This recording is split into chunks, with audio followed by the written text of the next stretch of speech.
Bienvenidos a Enclave de Libros, el rincón sonoro en el que las historias se cuentan, la creatividad se afina, la industria editorial se descubre y la escritura encuentra su ritmo. Los saluda Andrew Polse, escritor y managing editor de Agustín Agency, y en este episodio tenemos a Yesid Castiblanco. Él es corrector de estilo. Y Yesid, ¿cómo está? Y quisiera que para comenzar me comentara un poco acerca de su carrera y su labor como corrector de estilo. Gracias, Andrew, por la invitación y pues un saludo a quienes escuchan este podcast de Agustín Agency. Entonces, pues en cuanto a mi labor, como usted lo dice, pues sí, yo soy corrector de textos, dedicado pues de tiempo completo a esta labor. Y digamos que pues dentro de mi trayectoria laboral, pues he trabajado básicamente pues para editoriales comerciales y académicas en Colombia, digamos que para algunas pues de las universidades pues conocidas en el país. Digamos que he tenido la oportunidad de corregir pues tanto textos de ficción como no ficción. Entonces básicamente pues he hecho esta labor durante pues más de 10 años y pues he trabajado como entre otras pues para la Universidad de los Andes, para la Universidad Católica, la Universidad de La Salle, la Universidad Militar Nueva Granada y digamos que otras editoriales digamos comerciales como Ecoediciones, como Corcas, como Sin Fronteras. Entonces, pues sí he tenido la oportunidad de hacer correcciones pues, de libros en diferentes disciplinas y ámbitos del conocimiento. Y pues también hago parte de la Asociación Colombiana de Correctores de Estilo. Digamos que por medio de ella pues hay una formación constante y acceso pues a eventos relacionados con el mundo académico, así pues que me he movido pues en este medio de los libros pues desde hace un buen tiempo. Y Yesid, usted menciona algo en lo que quiero que centremos nuestra conversación, y es la corrección de textos tanto en ficción como en no ficción. ¿Cuál es la mayor diferencia que se afronta desde su papel como corrector de textos al momento de abordar un escrito de no ficción o una novela? Claro, bueno, digamos que para empezar yo haría la aclaración que muchas veces pues en el ámbito editorial se maneja mucho el término de corrector de estilo. Digamos, en Colombia este término pues sí se maneja tradicionalmente, pero precisamente se ha venido como replanteando esta idea pues porque se dice pues que obviamente el estilo pues es muy personal, el estilo pues no se debe intervenir. Entonces se habla ya pues últimamente de lo que es corrector de textos o corrección de textos, como para darle como una claridad al término para que precisamente no empiece esa confusión en cuanto al estilo que muchos autores de pronto son los que a lo que le temen, ¿no? Entonces sí, en diferentes países, en especial como en Argentina, en México, en España, que son como los mercados más grandes de editorial, sí se usa este término más de corrector de textos que de corrector de estilo. Hecha pues esta diferenciación, pues sí diría yo pues que claro, el reto en cuanto a textos de ficción precisamente pues es entender esa voz del autor pues para no ir a corregir cualquier cosa que sea innecesaria, digamos cambiarle ese tono, esa narrativa que los autores pues le suelen dar. Entonces sí hay que tener muy claro eso, hacer como inicialmente como una lectura previa como para entender, digamos, cuáles son como el estilo o el mensaje que quiere dar el autor para respetar eso y obviamente ser muy cuidadoso al momento pues de intervenir, porque pues no se trata de intervenir por intervenir cualquier cosa que uno vea que de pronto no corresponde a la norma, pero que en el estilo del autor sí lo es. Entonces hay que ser muy cuidadoso con ese tipo de herramientas que el autor de ficción maneja. Usted acaba de mencionar algo que es muy importante o que es fundamental en la labor, y es la voz del autor. ¿Cómo, qué tan determinante es este tema, la voz del autor, al momento de usted abordar un texto de, no fic- de ficción, perdón? ¿Cómo lo condiciona, si existe algún condicionamiento por parte del autor y de su voz al momento de abordar el texto para corregirlo? ¿O cómo limita o cómo ayuda a su labor este aspecto? Pues sí, la voz del autor aquí, digamos, es el eje central de un texto de ficción. Entonces, como decía, identificarla inicialmente, pues es lo primordial. Entonces hay que entenderla claramente, pues para hacer intervenciones mínimas y que sean justificadas, ¿no? Entonces, digamos que sí lo condiciona, por supuesto, en la manera en que mm, puede haber correcciones que, como decía, normativamente se puedan hacer, pero si uno las hace, cambian el tono del autor, entonces eso ahí, digamos, no sería correcto. Los autores, digamos, de ficción muchas veces usan frases repetidas o exclamaciones, expresiones que como para darle estética al texto, entonces eso también hay que respetarlo. Entonces hay que, como uno como corrector, pues hacer como un mediador que sea invisible, digamos, que el texto del trabajo sea mejorar el escrito, pero sí, sin que realmente se perciba la intervención, ¿sí? Digamos, es muy diferente a los textos de no ficción, porque ya en esos textos de no ficción, llámese, pues, artículos, no sé, ensayos periodísticos, ya ahí el tema es más que todo la claridad y la precisión, ¿no? Como la función comunicativa es otra, es como la de informar con información precisa. Entonces, ahí hay una gran diferencia. Entonces, en la ficción sí hay que tener bastante claro y el trabajo se condiciona en el sentido pues de que no hay que intervenir lo innecesario. Y decide entonces, en estos casos, cómo conciliar la voz del autor con la norma gramatical o con la norma ortográfica, cómo hacerlo, porque lo que usted dice de las normas, muchos autores para tener una voz o para identificarse o sobresalir, eh, acuden a ciertas licencias en la escritura que van por encima de lo gramatical o lo ortográfico, incluso de la redacción misma. Entonces, ¿cómo conciliar estos dos aspectos para que el libro tenga tanto la voz del autor como la relación o una coherencia también gramatical y ortográfica? Sí, pues es importante, digamos, siempre en esta labor, sea con libros de ficción o de no ficción, pues que haya una relación cercana con el autor, digamos, que haya un diálogo constante precisamente cuando se hacen intervenciones, porque claro, pasar ese límite de pronto sí puede ser muy fácil. Entonces, digamos eh, que el autor sepa exactamente qué intervenciones se están haciendo y digamos, cuando la intervención, digamos, en la corrección se corrigen errores básicos, digamos que sean ortográficos, tipográficos, no sé, dobles espacios, concordancias involuntarias que obviamente afectan la norma y pues no cumplen ninguna función expresiva, pues obviamente el autor debe entenderlo y pues que no se le está cambiando nada de fondo, ¿sí? Esa parte, digamos, es básica. Y digamos, también hay que ser como muy enfáticos en que el texto tenga coherencia, digamos, que haya continuidad de personajes, que los tiempos verbales sean correctos. Entonces también esas intervenciones, digamos, que se pueden hacer porque pues no afectan realmente pues, el relato en sí. Entonces, cuando se hacen estos ajustes mínimos, pues el autor pues debe ser o entender lo que no se está alterando en ningún momento su estilo ni su propuesta pues literaria. Entonces, siempre debe tratarse, como decía yo, creo que son sugerencias, ¿no? Realmente el trabajo del corrector debe ser siempre como de sugerencias y no de imposiciones, ¿no? Porque no se trata pues de que el corrector es el que tiene la verdad última, sino que simplemente pues hace sugerencias, comentarios para que el autor los acepte. Ya digamos, es decisión del autor dejarlos o no, porque pues es finalmente él quien es la cara visible pues del texto, ¿no? Entonces creo que así se puede conciliar como que haya una relación cercana y un diálogo en el que se especifiquen cosas que sean, pues que tengan su justificación.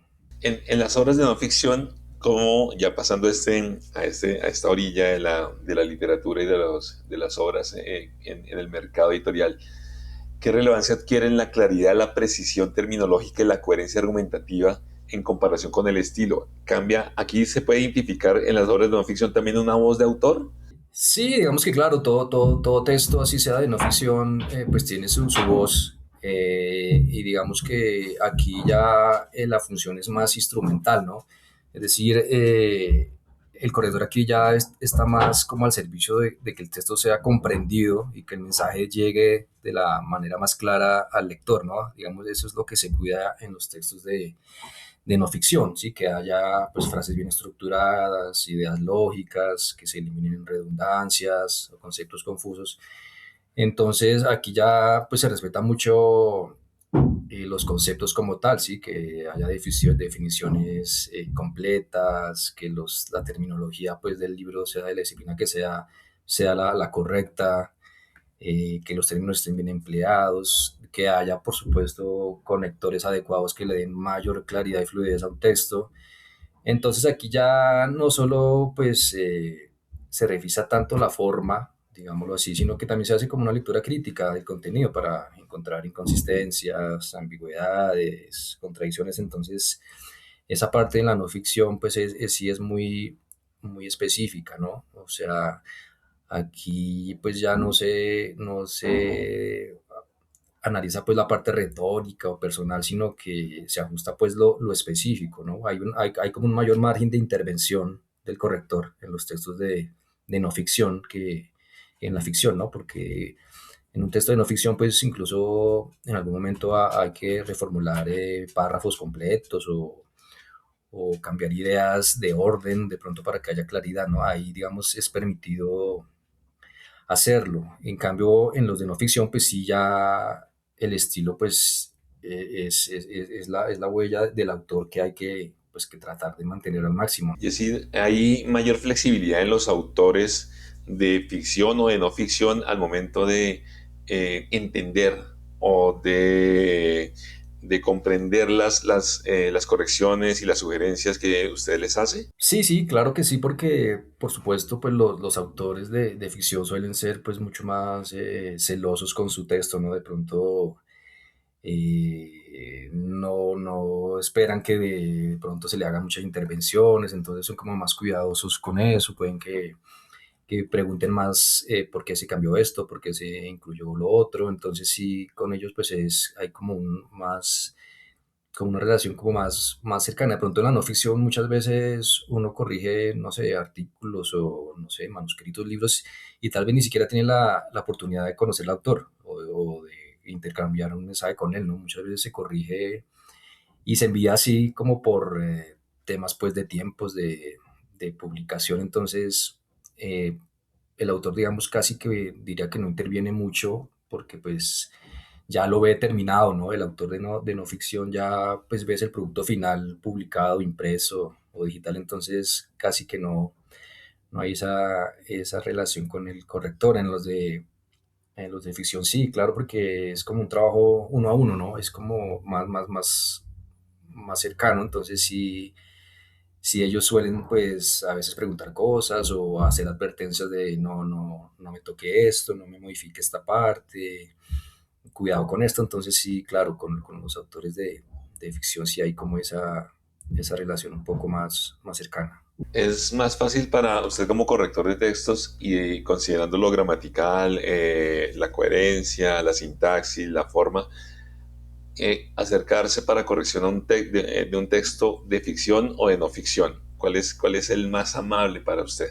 Ok, no, yo creo que los dos tienen como su punto a favor, creo que pues, se manejan, digamos, de forma diferente, ¿no? Porque pues los de no ficción, como comentaba, se hacen pues de acuerdo a un cronograma, unas pautas establecidas por una editorial, entonces digamos, se vuelve tal vez más a un poco como mecánico que el que el de ficción, entonces diría que ambos, digamos, son agradables de hacer, de pronto, como decía, en el de ficción hay un diálogo con el autor, entonces eso, digamos, es muy productivo para la labor porque enriquece pues tanto la labor del corrector como la del autor, ¿no? Porque eh, dialogando sobre temas puntuales de una novela, digamos, es llamativo hacerlo y digamos corregir literatura y demás, pues nos da a los correctores como un mayor placer, ¿no? Porque se mete uno más en las historias, ¿no? De pronto corregir no ficción, pues puede que sean temas que tal vez a uno en la vida le vayan a interesar o que de pronto nunca le parezcan pues llamativos, de pronto temáticas pues que uno nunca leyó o tenga la intención de hacerlo. En cambio, en el tema de no ficción sí es más atractivo leerlo, ¿no? Es como deja como un mayor gusto hacerlo porque pues es un producto que al final uno sabe que lo van a leer muchas personas y que también le da como refuerza ese nombre que tenga el autor en el medio, ¿no? Digamos, hace parte como de su presentación ante los lectores. Entonces sí es como especial la parte de la corregir ficción, ¿no? Hay errores comunes entre los autores de ficción y no ficción. Hay temas gramaticales, de sintaxis, de redacción, en los que coincidan ambos tipos de escritores, los de ficción y no ficción, cometen los mismos errores, y si es así, ¿cuáles son los más destacados, por decirlo de esa manera? Sí, claro, digamos que a pesar de que todos tengamos como un estilo de escribir, una forma pues de organizar nuestras ideas, por lo general pues sí, uno siempre encuentra como las mismas líneas de revisión y corrección, digamos, sobre todo digamos el repetir los mismos verbos, digamos, no, de pronto no darle como mucha riqueza al texto, digamos, utilizar por ejemplo mucho el verbo decir, hablar, sí, digamos como mantenerse muy monótono en esos verbos pues como tan usados. Entonces a veces uno en cierta manera trata pues de usar como esos sinónimos que puedan enriquecer el texto sin cambiarle obviamente la idea, esa parte sí de encontrar como muchas muletillas, ¿no? Que a veces los autores utilizan el mismo conector, digamos, en las mismas páginas no lo cambian, entonces eso también se encuentra mucho, sí que digamos no hay como mucha riqueza textual.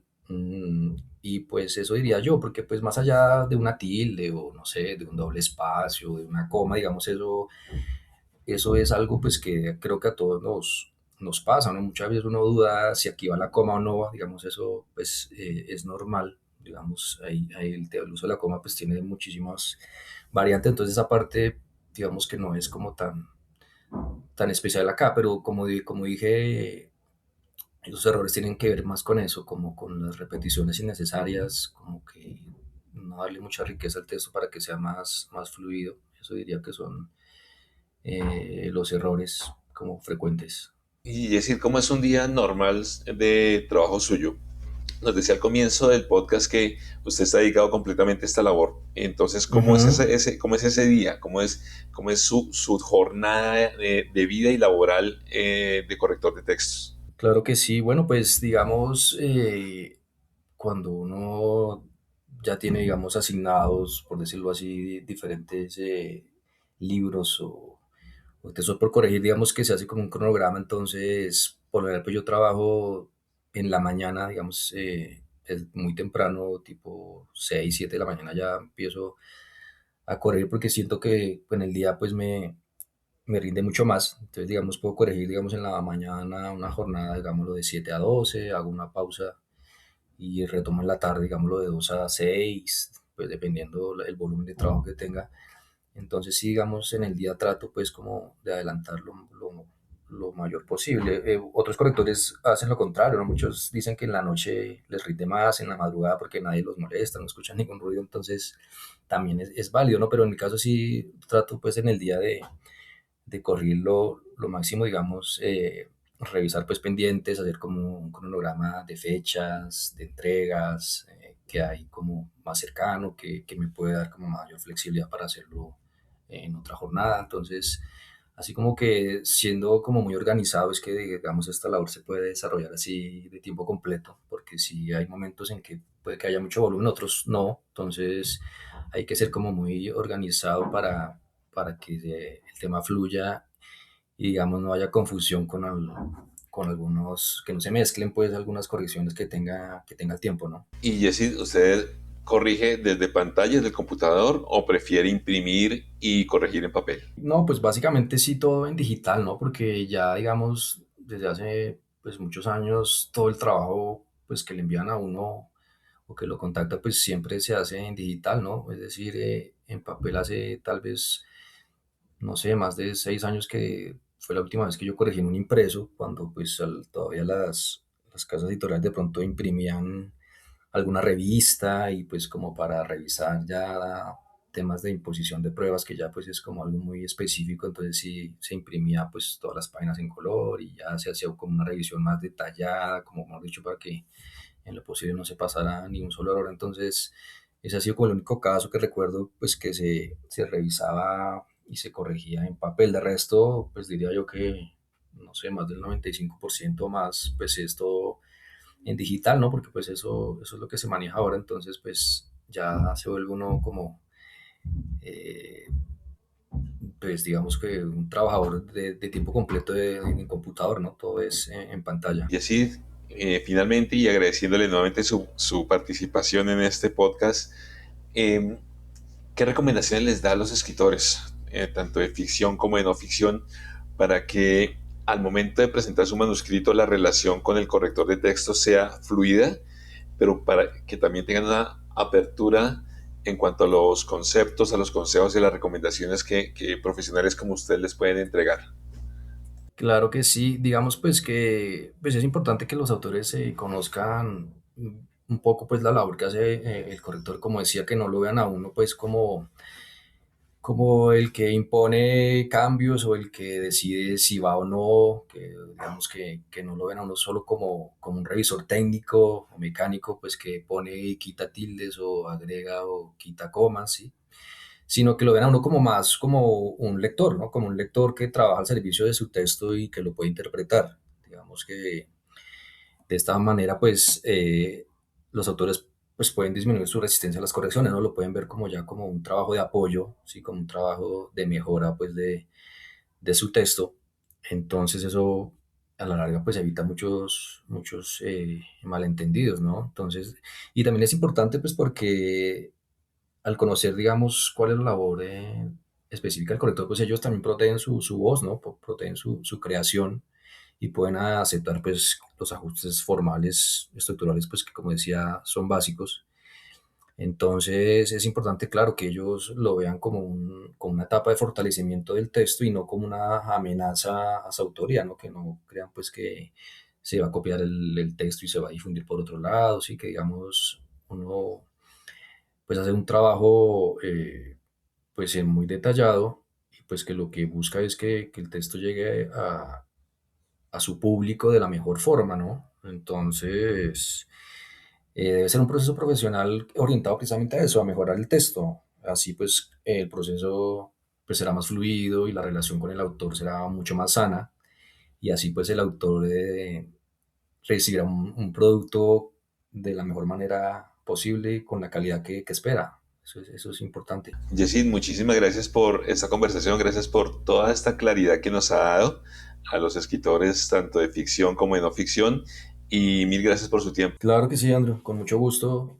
Gracias por la invitación y bueno, un saludo también a todos los quienes oyen el podcast. Y con esta despedida de Yesid terminamos el episodio número 6 de Enclave de Libros. Los esperamos la próxima semana con un nuevo personaje, un nuevo tema y una nueva charla del mundo editorial y los libros. Enclave de Libros, un podcast de Agustín Agency.